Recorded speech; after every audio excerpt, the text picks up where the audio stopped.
yang pertama. Terus saya kebetulan punya teman sesama angkatan dulu SMK yang kebetulan anaknya tuh di Santa Aurelia. Saat itu dia posting di Facebook, wah perkembangan anaknya dulu yang suka nangis, yang suka ini, yang suka begitu. Sekarang wow luar biasa perkembangannya, berubahnya tuh luar biasa. Akhirnya saya coba, saya tanya, gimana sih emang sekolahnya Santa Aurelia? Oke, saya coba datangin. Udah saya coba datengin, saya masukin amazingly, kita pun juga terkaget-kaget. Hanya nangis 2 minggu aja, habis itu berhenti. Saya bilang, ini diapain ya sama dulu ya? Kok bisa ya? Kayak perasaan sekolah sebelumnya tuh ya, 2 jam sekolah 2 jam nangis. Dan itu dari bulan Juli sampai bulan April, berapa bulan itu? Saat masuk SD, saya masukin ke dengan harapan ya udah sekolah swasta biasa lah gitu kan. Begitu di kelas berapa ya? 4. Di saat itu dia masih happy. Ya aku senang sekolah.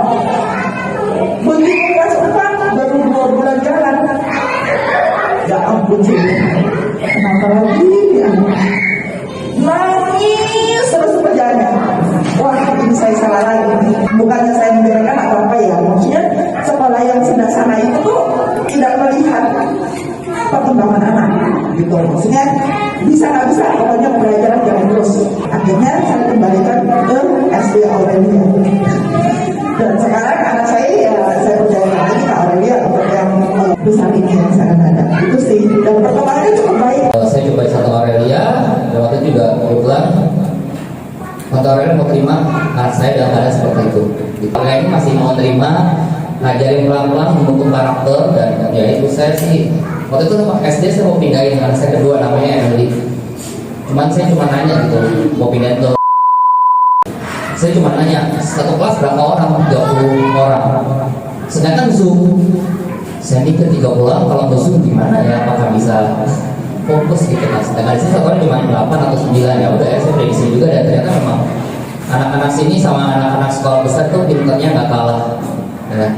Yang pasti satu hal di sini yang saya sangat suka itu adalah akhlak mereka, kejujuran mereka. Itu semuanya sangat jatuh di jempol. Tata krama dan sopan santun yang saya nggak lihat dari teman-teman saya punya anak di sekolah lain. Tapi ternyata dari situ kita merasa kemajuannya baik sekali sih. Ternyata yang di rumah itu susah jadi papa mamanya. Kalau di sekolah selalu selalunya mau belajar, mau latihan, gitu.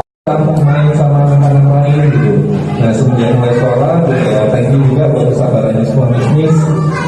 Dari Jonathan juga, Jonathan jadi lebih kalem anaknya, jadi lebih mau main sama anak-anak yang lain, mau sharing gitu. Jadi ya progresnya dari secara karakter lebih disiplin juga kelihatan.